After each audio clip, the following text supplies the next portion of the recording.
देवदूत के पंखों की मदद से सॉन्ग चांग जी उड़ने लगा और उसकी आंखें द्वेष से फैल गईं, जिससे उसके चेहरे पर एक आत्मविश्वास भरी मुस्कान दिखाई दी। वह जानता था कि जियांग जुवानजी और जियोलिंग दोनों ही गुप्त क्षेत्र के बाहर से सब कुछ देख रहे थे। उसने पूछा कि वे इस समय क्या महसूस कर रहे थे, और क्या जियांग जुवानजी को याद है कि जब उसने अपनी बहन को उत्तरी युद्ध के मैदान में गुफा में मारा था, तो उसने खुलासा किया कि आज वह उनके महान लोगों की जड़ें काटने आया था। गु कैशन का ध्यान और सभी का ध्यान उन पर केंद्रित था। वे कुछ हद तक भ्रमित थे क्योंकि उन्हें नहीं पता था कि टेनकिंग दिव्य कबीले का एक सदस्य कैसे घुसपैठ करने में सक्षम था।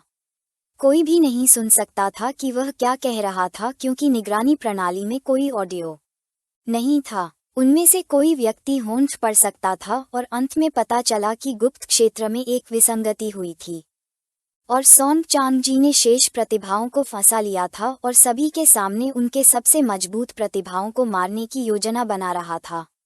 सॉन्ग चांग जी की आंखें क्रोध से चमकने लगीं। एक तीखी नज़र के साथ उसने अपना हाथ जियांग और दूसरों की ओर बढ़ाया और फिर अपनी शक्ति का इस्तेमाल किया, जिससे उसकी उंगलियों से धागे निकल आए। गु कैशन की नज़र और जाई जुन्यू के पिता की नज़र उस पर टिकी हुई थी। पिता को जल्दी ही एहसास हो गया कि यह 1000 धागे नामक टेनकिंग दिव्य कबीले की जन्मजात क्षमता थी।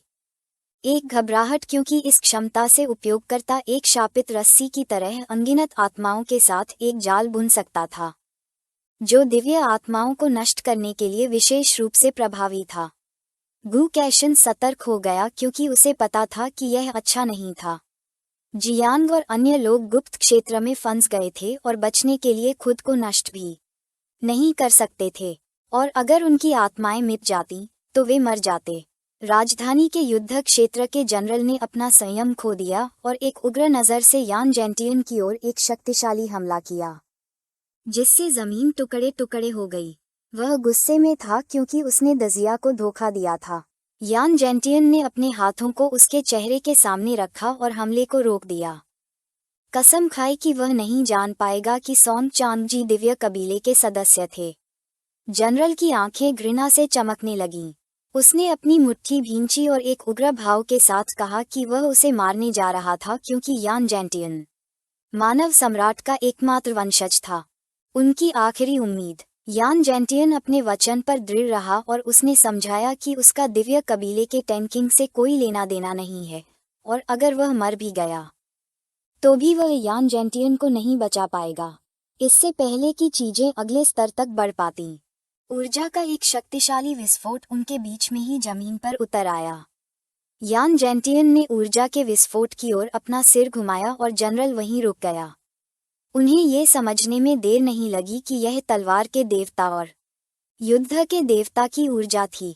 यान जेंटियन की आंखें आश्चर्य से चौड़ी हो गईं जब जियोलिंग और जियांग जुवानजी ऊर्जा के विस्फोट से उभरे। जियोलिंग ने अपनी मुठियां भींच लीं और गंभीर नज़र से बगल की ओर देखने लगा। उसे विश्वास नहीं हो रहा था कि इतनी छोटी सी बात पर वे पहले से ही घबरा गए थे, यह महसूस करते हुए कि वे बहुत लंबे समय से शांति से रह रहे थे। जियांग जुवानजी, जिसने अपनी बाहें अपनी पीठ के पीछे कर रखी थीं, जनरल को घूरने लगा और शांत भाव से पूछा कि क्या वे सभी दुश्मन के सामने आत्मसमर्पण करने जा रहे हैं यदि एक दिन भूमिगत गुफा के प्रवेश द्वार पर हमला किया गया और उसे नष्ट कर दिया गया। जनरल ने लार निगल ली। जियांग जुवानजी को देखने लगा और एक भी शब्द नहीं बोला। जियांग जुवानजी ने दिव्य तलवार के राजा के पास जाकर उस पर अपनी नजरें गड़ा दीं। उसने पूछा कि जियांग चेन के 9 मियाज़मा पंखों ने कितने बच्चे पैदा किए हैं। यदि उसके पास 100,000 से अधिक संतानें होतीं, तो वह उनका उपयोग करके विस्फोट कर सकता था, जो इस स्थिति को बदल सकता था। फू कैक्सिन की आंखें आश्चर्य और भ्रम में चौड़ी हो गईं। अनिश्चित निगाह से उसने उत्तर दिया कि वह नहीं जानता क्योंकि उसने जियांग चेन से इसके बारे में कभी नहीं पूछा था। जियांग जुवानजी की आंखें गंभीरता से चमकने लगीं क्योंकि उसे याद आया कि 1 सप्ताह से अधिक समय पहले जियांग ने 1 मिलियन से अधिक संतानों का उपयोग किया था, यह महसूस करते हुए कि 100,000 और संतानों को पालना एक असंभव कार्य था। जब वह विचलित था तो जियोलिंकियू ने पास आकर संदिग्ध निगाह से कहा कि हालांकि यह शर्म की बात है कि प्रतिभाशाली लोगों का जीवन खतरे में था, यह एक संयोग से अधिक था। ये सुनकर जियांग जुवानजी अपनी समाधि से बाहर आया और उसका मन जिज्ञासा और आश्चर्य से भर गया। जियोलिंकियू ने समझाया कि दिव्य टैंकिंग जाति भूमिगत गुफा के सबसे गहरे हिस्से में थी और खुद को छिपाने और दजिया में आने की इच्छा करना कोई आसान बात नहीं थी। उसे एक अस्पष्ट अनुभूति हुई कि अन्य स्थानों पर भी ऐसी ही घटनाएं होने वाली हैं। जियांग जुवानजी की आंखें चिंता से भर गईं। वह जमीन की ओर देखने लगा और उसे लगा कि वह सही था, लेकिन उसने जियोलिंकियू को याद दिलाया कि उसका मुख्य शरीर भूमिगत गुफा को दबा रहा था, इसलिए इसमें कोई समस्या नहीं होनी चाहिए। वह एक वैज्ञानिक सुविधा की कल्पना करने लगा और उल्लेख किया कि यदि और भी संबंधित घटनाएं होने वाली थीं, अगर ऐसा होता है तो ये दजिया के मुख्य मुख्यालय में होना चाहिए। मुख्यालय के अलावा किनलिंग के भीतर गहरे स्थित व्हाइट बोन मंदिर जैसे 9 निषिद्ध क्षेत्र भी थे। जियोलिंकियू को कुछ महसूस हुआ। उसने पीछे मुड़कर देखा और भय से भरी निगाह से पता चला कि संबंधित घटनाएं शुरू होने वाली थीं। तभी चट्टान के शीर्ष पर एक लाल मंदिर दिखाई दिया जो एक बुरी ऊर्जा का उत्सर्जन करने लगा, और सामने एक आदमी दिखाई दिया। सभी का ध्यान मंदिर पर टिका हुआ था।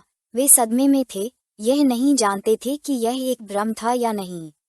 उन्होंने देखा कि उस आदमी में न तो आत्मा का आभास था, न ही मानवीय आभास, न ही जीवितों का आभास। वह एक बूढ़ा आदमी था। उसकी आंखें द्वेष से चमकने लगीं और उसके चेहरे पर मुस्कान आ गई जब उसने समझाया कि आत्मा का आभास वास्तव में कोई आभास नहीं है, और जब सभी आभास अलग हो जाते हैं तो उन्हें बुद्ध कहा जाता है। उसने अपने 2 पुराने दोस्तों को पहचाना और खुद को हीरे के सूत्र वाले भिक्षु के रूप में पेश किया। बिना एक सेकंड गंवाए जियोलिंकियू ने अपनी तलवार निकाली, उससे भिक्षु की ओर इशारा किया और उग्र भाव से पूछा कि व्हाइट बोन मंदिर का बूढ़ा भिक्षु यहाँ क्या कर रहा था और कैसे उसने इस समय बाहर आकर परेशानी खड़ी करने की हिम्मत की। जियांग जुवानजी ने मुड़कर देखा और उसका ध्यान भिक्षु पर केंद्रित हो गया। वह शांत भाव से उसे देखने लगा।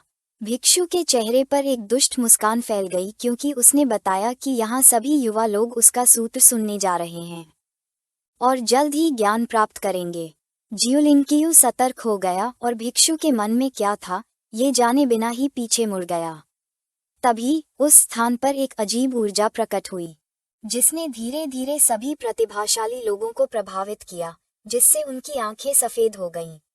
ये देखकर जियोलिंकियू को तुरंत एहसास हो गया कि भिक्षु का लक्ष्य दाजी की प्रतिभाएं थीं। जियांग जुवानजी को पता था कि यह अच्छा नहीं था। जब उसकी आंखें चमक रही थीं तो उसने चिल्लाना शुरू कर दिया और प्रतिभाशाली लोगों से जागने और जाल में न फंसने के लिए कहा। उसकी आवाज सुनकर ज्यादातर युवा जाग गए। उनकी आंखें आश्चर्य और भय से चौड़ी हो गईं, जिससे उन्हें पसीना आ गया। कुछ प्रतिभाशाली लोग नहीं जागे, जबकि दूसरी तरफ एक भूरे बालों वाली लड़की ने अपनी आंखें खोलीं और आतंक से भरी निगाहों से जोर से सांस लेना शुरू कर दिया। उसके बगल में बैठे लड़के की आंखें आश्चर्य से चौड़ी हो गईं। उसने अपना हाथ अपनी छाती पर रखा और बिना ये जाने कि क्या हो रहा है, घबरा गया। भिक्षु क्रोधित हो गया और उसने उल्लेख किया कि दूसरों को ताओ को समझने से रोकना दिव्य आदेश द्वारा बर्दाश्त नहीं किया जाता है।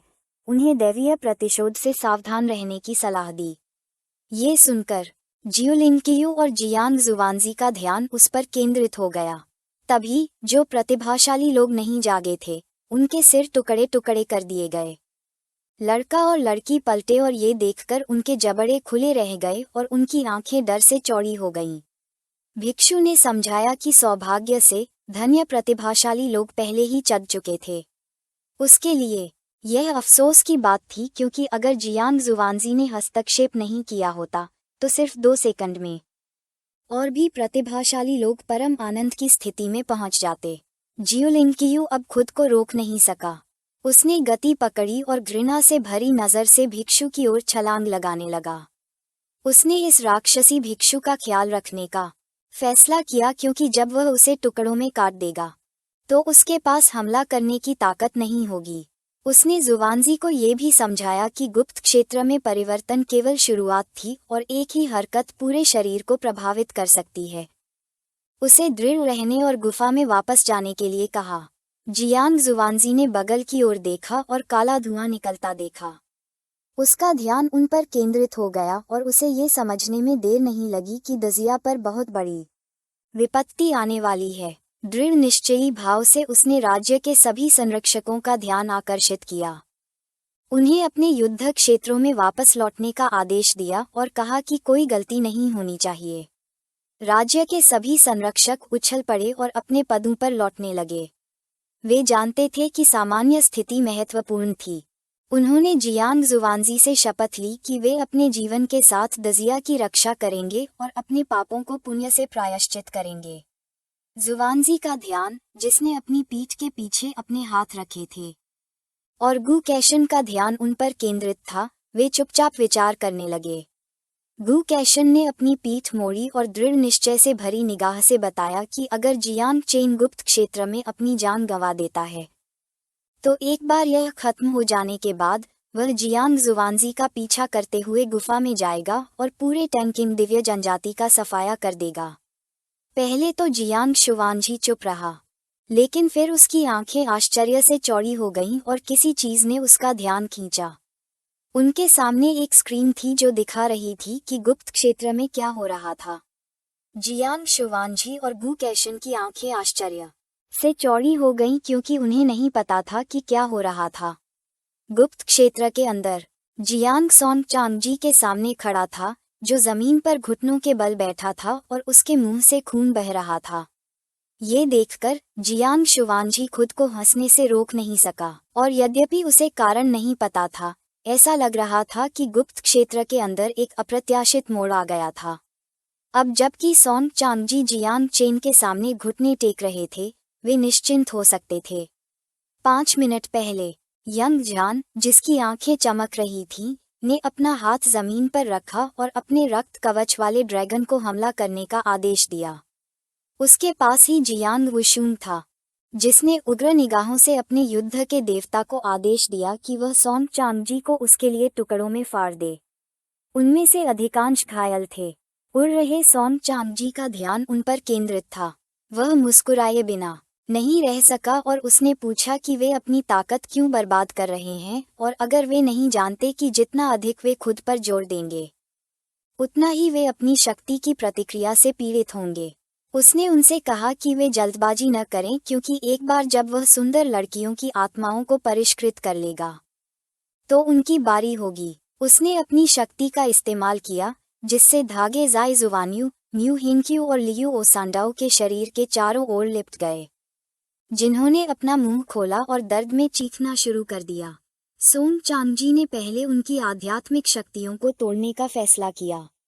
जियांग, जिसने अपना हाथ अपने घुटने पर रखा था, खड़ा होने लगा और उसकी आंखें क्रोध से चमकने लगीं, जिससे वह अपने दांत भींचने लगा।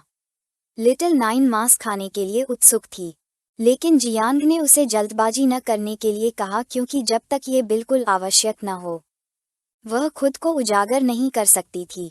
उसने उसे प्रतीक्षा करने के लिए कहा, क्योंकि वह समाधान के बारे में सोचने जा रहा था। अब जब लिटिल नाइन इतनी भूखी थी तो वह आसानी से अपने प्रतिद्वंद्वी को मारने में सक्षम थी। हालांकि जियांग ने इस प्रतियोगिता में लिटिल नाइन का उपयोग न करने का वादा किया था। जियांग की नज़र उस पर टिकी हुई थी, लिटिल नाइन के अलावा। उसके पास कई कार्ड थे, लेकिन प्रतिद्वंद्वी को पर्याप्त रूप से समझे बिना वह लापरवाह नहीं हो सकता था। अन्यथा भले ही वह खुद की रक्षा कर सकता था, वह ये सुनिश्चित नहीं कर पाएगा कि उसके साथी अपनी जान न गंवाएं। सोंग चांगजी की आंखें सफ़ेद हो गईं और उसके चेहरे पर मुस्कान फैल गई। जियांग ने सिस्टम का इस्तेमाल किया, जिससे उसकी स्थिति विंडो दिखाई दी। उसका असली नाम शू लैंडुओ था और वह तियानकिंग दिव्य जाति से संबंधित था, जो लेवल 6 की शक्ति के साथ उत्तराधिकार की पंक्ति में 19वां वारिस था। वह प्राचीन भगवान के चर्च के लिए एक गुप्त एजेंट के रूप में काम कर रहा था और एक रसातल दरार के माध्यम से दजिया में उतरा था, स्रोत को दबा रहा था और खुद को एक दोहरे पेशे वाले प्रतिभाशाली व्यक्ति के रूप में प्रच्छन्न कर रहा था। दिव्य तियानकी जाति ने 10,000 जातियों में 61वें स्थान पर कब्जा कर लिया और 3 मुख्य आदिम दिव्य जातियों की एक द्वितीयक शाखा थी। इसके अलावा उसके पास तियान्यान मोती था, जो स्वर्गीय दाव की धारणा को अवरुद्ध करने का काम करता था।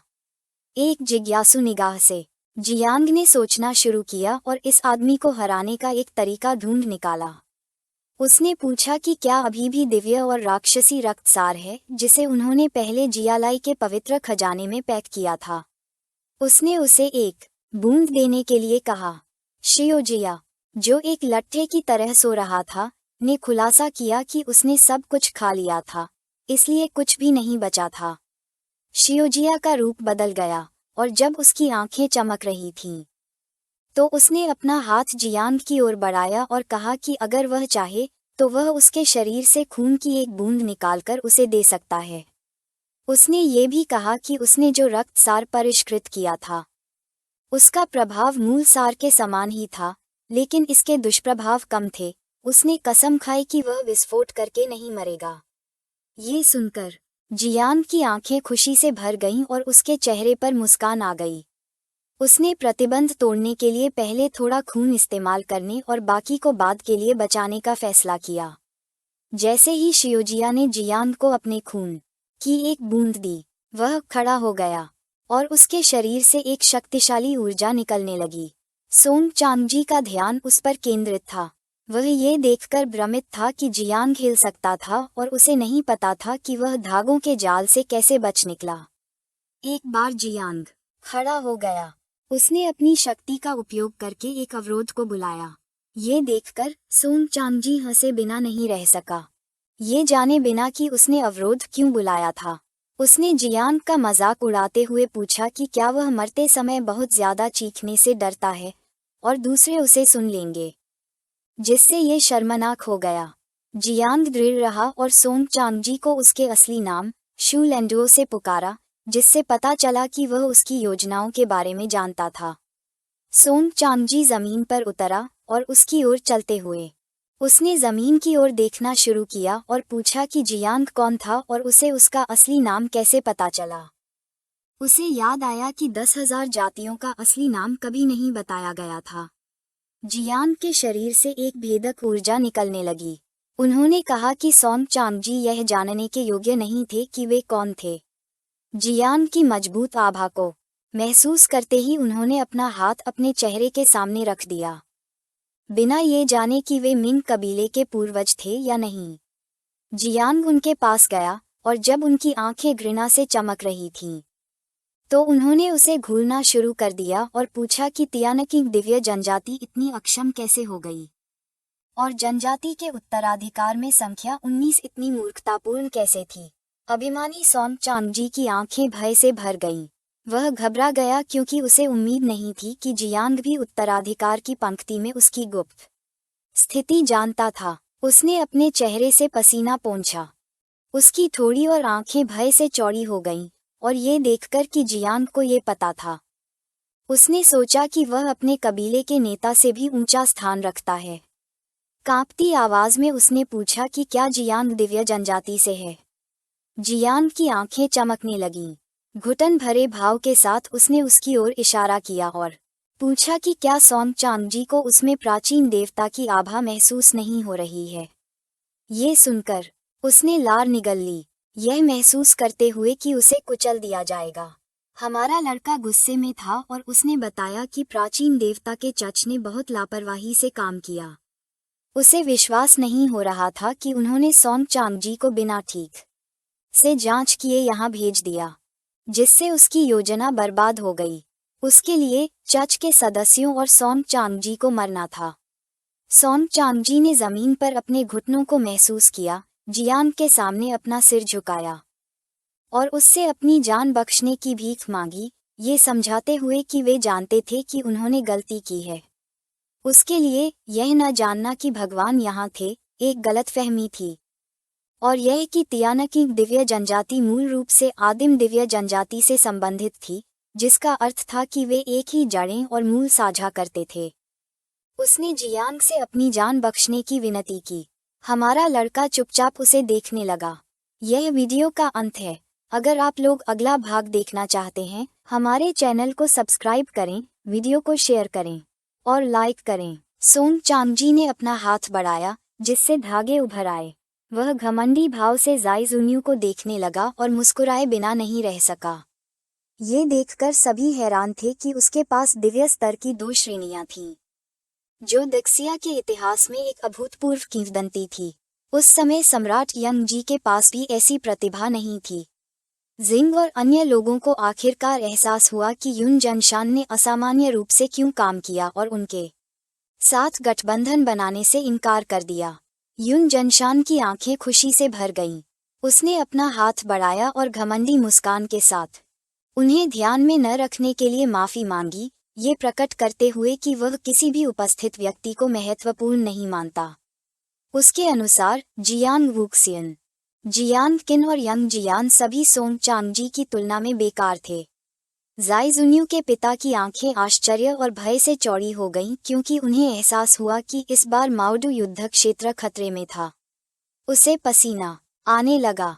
हालांकि उसे जीत या हार की चिंता नहीं थी, उसे अपनी बेटी की सुरक्षा की चिंता थी। युन जंशान खड़ा हुआ, अपनी आंखें बंद की और पागलों की तरह हंसने लगा। उसे विश्वास था कि इस बार उसका युद्ध क्षेत्र जीत जाएगा। डू कैक्सन ने पिता की ओर रुख किया और शांत भाव से उसे युन जंशान की बकवास पर ध्यान न देने के लिए कहा। क्योंकि जियांग किन पहले से ही जाई जुन्यू और अन्य लोगों की मदद करने के लिए जा रहा था, जिससे पता चला कि हार अभी भी अनिश्चित थी। जाई जुन्यू, जो धनुष पकड़े हुए था, ने इसे आकाश में उठाया। हुआ यूनफेई और अन्य लोगों ने अपने हाथ बढ़ाए और एक अवरोध बनाया। लड़कियों में से एक की आंखें घबराहट में चौड़ी हो गईं। उसने पीछे मुड़कर घबराए हुए भाव से कप्तान को समझाया कि चरम ज्वाला धनुष की भ्रामक छाया कमजोर हो रही थी। अवरोध का आह्वान करने वाले पुरुषों में से एक को पसीना आने लगा और घबराई हुई निगाह से समझाया कि वह अधिक समय तक टिक नहीं पाएगा। जाई जुयू की आंखें थकान से भरी हुई थीं। वह बिना ये जाने कि माओडू का युद्ध क्षेत्र नष्ट हो जाएगा या नहीं, भारी सांस लेने लगी। वह इस प्रतियोगिता के लिए कड़ी मेहनत कर रही थी और जियान को प्रभावित करना चाहती थी। तभी हुआ यूनफेई ने अपने हाथ आगे बढ़ाए और शूरवीर की आत्मा को बुलाने की तकनीक का इस्तेमाल किया। उसके शरीर से नीली ऊर्जा निकली और एक शक्तिशाली शूरवीर में बदल गई। जाई जुयू का ध्यान उस पर केंद्रित था। चिंतित और हैरान भाव से उसने पूछा कि वह क्या कर रहा है। हुआ यूनफेई की आंखें दृढ़ संकल्प से चमकने लगीं। उसने कसम खाई कि टीम का विनाश नहीं होने वाला है। उसने कप्तान की मृत्यु तक रक्षा करने का वादा किया। उसने अपने शूरवीर को हमला करने का आदेश दिया। ये तेजी से आगे बढ़ा और आकाश में मौजूद धागों पर जोरदार प्रहार किया। हमला काम कर रहा था, क्योंकि धीरे धीरे धागों का तनाव कम होने लगा था। सोंग चांगजी का ध्यान, जो अपनी पीठ के पीछे हाथ रखे हवा में तैर रहा था, उस पर केंद्रित था। उसने सवाल किया कि क्या हुआ। यूनफेई ने सोचा था कि अपनी आत्मा और दिव्य बलिदान से वह उसके धागे तोड़ पाएगा। उसने स्वीकार किया कि यद्यपि उसके पास प्रतिभा थी, दुर्भाग्य से यह उसे प्रभावित करने के लिए अभी भी पर्याप्त नहीं थी। उसकी आंखें भ्रम में चौड़ी हो गईं और उसकी निगाह हुआ यूनफेई पर टिकी हुई थी। हुआ यूनफेई की आंखें चमकने लगीं। उसने अपना मुंह खोला और चिल्लाना शुरू कर दिया। उसकी शक्ति और भी मजबूत होती जा रही थी। वह विस्फोटक शक्ति के बदले में अपने महत्वपूर्ण सार का उपयोग कर रहा था। सोंग चांगजी को नहीं पता था कि यह आदमी आत्महत्या करना चाहता था या नहीं। उसके काफी समय बाद हुआ यूनफेई का शरीर टुकड़ों में फट गया और ये देखकर जाई जुन्यू की आंखें आंसू और उदासी से भर गईं। शक्ति में इस वृद्धि के साथ आध्यात्मिक शूरवीर ने धागे को छेद दिया। आकाश में जो जाल था उसे तोड़ दिया। ये देखकर कि जाल टूट गया है, सोंग चांगजी ने अपना हाथ बढ़ाया और स्टार वीवर नामक तकनीक का इस्तेमाल किया, जिससे एक और जाल दिखाई दिया, जिससे सभी लोग हैरान रह गए। उसकी आंखें क्रोध से चमकने लगीं और जब वह अपनी उंगलियों से जाल बुन रहा था, तो उसने घमंडी निगाहों से पूछा कि क्या हुआ। यूनफेई को वाकई लगता है कि वह खुद को बलिदान करके जाल तोड़ सकता है। उसे बेवकूफ कहा और खुलासा किया कि वह एक से ज्यादा बार जाल बुन सकता है। वह उनके साथ खेलते खेलते थक गया था, इसलिए उसने तय किया कि अब उन्हें मार डालने का समय आ गया है। धागे का जाल बंद होने लगा, जिससे अवरोध धीरे धीरे टूटने लगे और ज़ाई जुन्यू घुटनों के बल जमीन पर गिर गई। धागे के जाल ने अवरोधों को टुकड़ों में तोड़ दिया और इस प्रक्रिया में ज़ाई जुन्यू की टीम के सदस्यों का नरसंहार करना शुरू कर दिया, जिससे उन्हें भयानक दर्द हुआ। एक हाथ से धनुष पकड़े हुए उसने दूसरे हाथ को जमीन पर रखा और एक दुखद भाव के साथ जियान को निराश करने के लिए माफी मांगी। सोंग चांगजी की टीम के सदस्य ये देखकर बहुत खुश हुए कि उसने उन्हें इतनी आसानी से हरा दिया है। उसी समय आसमान में काले बादल छा गए और गरज के साथ बिजली चमकने लगी। बिजली से बने फीनिक्स पर सवार कोई व्यक्ति उनकी ओर बढ़ने लगा। सबका ध्यान फीनिक्स पर था, किसी को नहीं पता था कि क्या हो रहा है। इससे पहले कि वे कुछ समझ पाते, फीनिक्स तेजी से आगे बढ़ा और एक पल में उनके बीच से निकल गया। इस प्रक्रिया में सभी को बिजली का झटका लगा, जिससे वे दर्द से चीखने लगे। चीखें सुनकर सोंग चान जी चट्टान की ओर मुड़ा और उसकी आंखें गंभीरता और चिंता से चौड़ी हो गईं। गरज को देखकर उसे एहसास हुआ कि उसके बेकार लोगों की टीम का सफाया हो गया है। पहले तो उसने सोचा कि यह गरज की सजा है, लेकिन फिर उसने इस सिद्धांत को खारिज कर दिया क्योंकि गरज की सजा केवल उन लोगों को मिलती है जो स्थिर रहते हैं। उसे नहीं पता था कि उसकी टीम का सफाया किसने किया। गरजने वाला फीनिक्स आसमान में उड़ने लगा और सबसे ऊपर जियांग चेन सवार था। चिंतित भाव के साथ उसने चिल्लाना शुरू कर दिया और ज़ाई जुन्यू से थोड़ी देर और रुकने के लिए कहा। जियांग की आवाज़ सुनकर ज़ाई जुन्यू की आंखों में उम्मीद की एक रोशनी दिखाई दी। उसे यकीन नहीं हुआ कि जियांग गरजने वाले फीनिक्स पर सवार था और उसे बचाने आया था। जियांग ने अपने फीनिक्स को हमला करने का आदेश दिया। ये तेजी से आगे बढ़ने लगा। सोंग चांगजी के क्लोनों को बिजली से झुलसा रहा था। ऐसी शुद्ध शक्ति देखकर वह सदमे में था।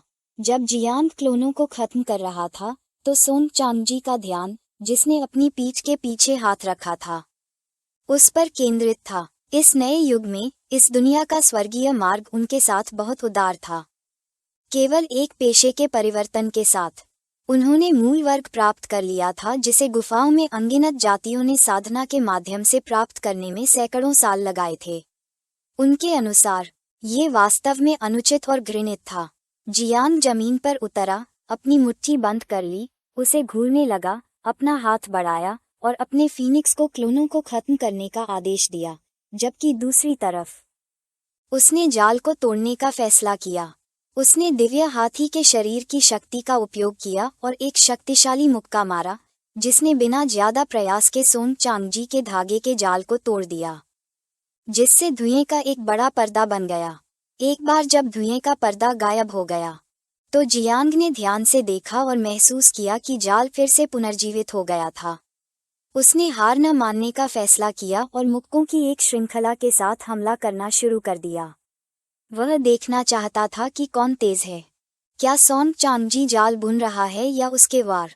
कुछ ही देर बाद जाल आखिरकार टूट गया। जियांग ने उसे देखना शुरू किया और अपने अंगूठे से जाल की ओर इशारा करते हुए मुस्कुराते हुए उसने कहा कि उसका जाल बहुत धीमा था।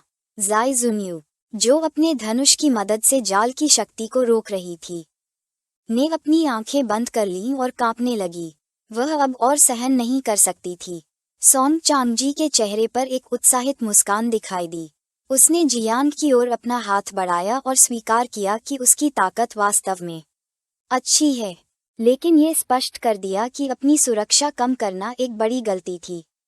उसने 1000 धागे नामक तकनीक का इस्तेमाल किया, जिससे एक बवंडर दिखाई दिया।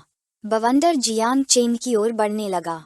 हमारे लड़के ने अपना हाथ उसके चेहरे के सामने रखा और धीमी आवाज में ज़ाई ओगिया को पुकारा और जाल को निगलने में उसकी मदद मांगी। उसे विवेकशील रहने की सलाह दी। ज़ाई ओगिया ने स्वीकार कर लिया। ज़ाई ओगिया ने अपने छोटे छोटे बिंदु प्रकट किए और धीरे धीरे बवंडर को निगलना शुरू कर दिया। ये देखकर सोंग चांगजी कुछ हद तक भ्रमित हो गए। उन्हें विश्वास नहीं हो रहा था कि प्रकाश के छोटे छोटे बिंदु उनके धागे के बवंडर को नष्ट कर सकते हैं। जियांग जाइजुयू के पास गया और उसके कंधे पर अपना हाथ रखा।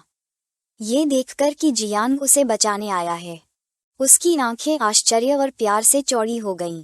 गंभीर नज़र से जियांग सोंग चांगजी को घूरने लगा और उसे जल्दी से जल्दी कहीं सुरक्षित जगह जाने के लिए कहा। थंडर फीनिक्स आकाश में उड़ने लगा, क्लोनों का नरसंहार करने लगा और उन्हें बिजली से मारने लगा।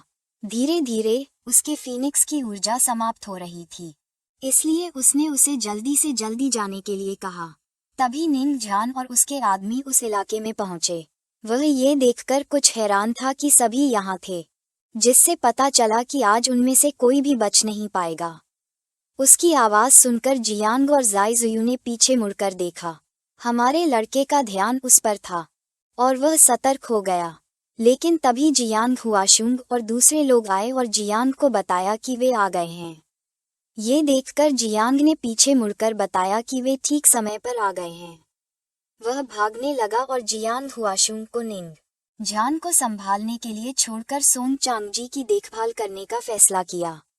जियांग हुआशुंग ने अपनी मुट्ठियां कस लीं और जब उसकी आंखें चमक रही थीं, तो वह उसकी ओर दौड़ने लगा, अपनी शक्ति का उपयोग करके अपने शरीर से ऊर्जा मुट्ठियां निकालने लगा, जो निंग झान की ओर बढ़ने लगी, जिससे पता चला कि आज वह उसका प्रतिद्वंद्वी बनने वाला है। निंग झान चुपचाप खड़ा रहा। वह कूदा, अपनी शक्ति का इस्तेमाल किया और एक शक्तिशाली मुक्का से पलटवार किया। जियांग हुआशुंग के ऊर्जा मुक्कों को चकनाचूर कर दिया, जिससे पता चला कि उसका युद्ध देवता शरीर उसे हराने के लिए पर्याप्त नहीं था। जियांग हुआशुंग की आंखें गंभीरता से चमकने लगीं। वह पीछे हट गया और एक गहरी निगाह से 9 प्रतिबंधों को मुक्त कर दिया, जिससे उसके शरीर से जुड़ी जंजीरें टूट गईं। एक उग्र भाव के साथ वह खड़ा हुआ और अजेय युद्ध देवता के शरीर नामक तकनीक का इस्तेमाल किया। उसकी अपनी 9 भुजाओं वाली विशाल आत्मा उसके शरीर से निकली। निंग झान चुपचाप देखता रहा। उसकी आंखें उत्साह से चमकने लगीं। उसने अपना हाथ एक तरफ बढ़ाया और अपनी शक्ति का इस्तेमाल किया। एक रक्त ड्रैगन, उसके पीछे एक शक्तिशाली लाल ड्रैगन प्रकट होता है। उसके लिए ये काफी दिलचस्प था। एक मुस्कान के साथ उन्होंने उल्लेख किया कि जियांग हुआशुंग के दादा ने भूमिगत गुफा में ड्रैगन जाति को मार डाला था। वह देखना चाहता था कि उसका वैध पोता उसके जितना शक्तिशाली है या नहीं। जियांग हुआशुंग की आत्मा और ड्रैगन एक दूसरे से लड़ने लगे। लुओ सैंडाओ और म्यू हाकू उस क्षेत्र में पहुंचे। उसने अपने हाथ ज़ाइजुन्यू के कंधों पर रखे और एक गंभीर भाव के साथ उसे राजधानी से लोगों का सामना करने के लिए उनके साथ आने के लिए कहा। म्यू हाकू ने उसे देखना शुरू कर दिया और समझाया कि उन्हें हस्तक्षेप नहीं करना चाहिए। ज़ाइजुन्यू उनकी ओर मुड़ा और एक अनिर्णायक नज़र से स्वीकार कर लिया। जियांग हुआशुंग की आंखें घृणा से चमक रही थीं। जब सोंग चांगजी लड़ाई देख रहा था, तो किसी ने उसका ध्यान खींचा। वह उत्सुक हो गया और पीछे मुड़ा। थंडर फीनिक्स जमीन पर उतर आया। जियांग ने उसके सिर पर हाथ फेरना शुरू किया और आत्मविश्वास भरी मुस्कान के साथ पूछा कि क्या वह युद्ध के लिए तैयार है। सोंग चांगजी की आंखें उत्साह से चौड़ी हो गईं। अपनी शक्ति का उपयोग करते हुए उसने अपने क्लोनों को अवशोषित करना शुरू कर दिया और ये देखकर मुस्कुराए बिना नहीं रह सका कि जियांग चेंग, यंग झान, जियांग हुआशुंग और जियाइन जुन्यू ग्रिडजिया के 4 दिव्य प्रतिभाशाली लोग इकट्ठे हुए थे। अब जीनियस रैंकिंग लड़ाई का इंतजार करना जरूरी नहीं था, न ही उनकी निम्न जाति का दिखावा करना जरूरी था। उसने अपनी 30% शक्ति का उपयोग करने का फैसला किया। ये सुनकर जियांग की अभिव्यक्ति बदल गई और उसे संदेह हुआ। एक उलझन भरे भाव के साथ उसने पूछा कि उसका क्या मतलब है। सोंग चांगजी ने अपना हाथ बढ़ाया। उसकी पीठ पर एक देवदूत के पंख उभर आए जबकि उसकी आंखें सफेद हो गईं। एक मुस्कान के साथ उसने मूल प्रतिबंध को हटाने और टैंकिंग दिव्य कबीले के असली शरीर को बहाल करने का फैसला किया। उसने अपनी शक्ति का उपयोग किया और गुप्त क्षेत्र में प्रवेश और निकास को प्रतिबंधित कर दिया। उसके पैरों के नीचे एक ऊर्जा मंच दिखाई दिया। जियांग ने ध्यान से देखना शुरू किया और उसे ये समझने में देर नहीं लगी कि टैंकिंग दिव्य कबीला गुफा की 10,000 जातियों में से एक था। ये सुनकर यंग झान की आंखें डर से चौड़ी हो गईं। उसने पलटकर सभी को गुप्त क्षेत्र छोड़ने के लिए कहा, लेकिन फिर एक शक्तिशाली ऊर्जा आकाश से उतरने लगी। जियान हुआशुंग अपने घुटनों के बल जमीन पर गिर गया, अपने दांत बींच लिए और एक चिंतित भाव के साथ प्रकट किया कि वह हिल नहीं सकता। सॉन्ग चांगजी की आंखें द्वेष से चौड़ी हो गईं। उसने अपना हाथ बढ़ाया और एक मुस्कान के साथ प्रकट किया कि अब बहुत देर हो चुकी थी। पूरा गुप्त क्षेत्र उसके नियंत्रण में था। अब कोई भी हिल नहीं सकता था या बाहर नहीं जा सकता था, और बाहर से कोई भी प्रवेश नहीं कर सकता था। मूल रूप से अगर वे यहाँ मर जाते तो वे अभी भी बाहर पुनर्जीवित हो सकते थे, लेकिन अब जब वह यहाँ था और उनकी दिव्य आत्माओं को पूरी तरह से परिष्कृत कर दिया था, तो कोई भी पुनर्जीवित नहीं हो पाएगा। यह वीडियो का अंत है। अगर आप लोग अगला भाग देखना चाहते हैं, हमारे चैनल को सब्सक्राइब करें, वीडियो को शेयर करें और लाइक करें।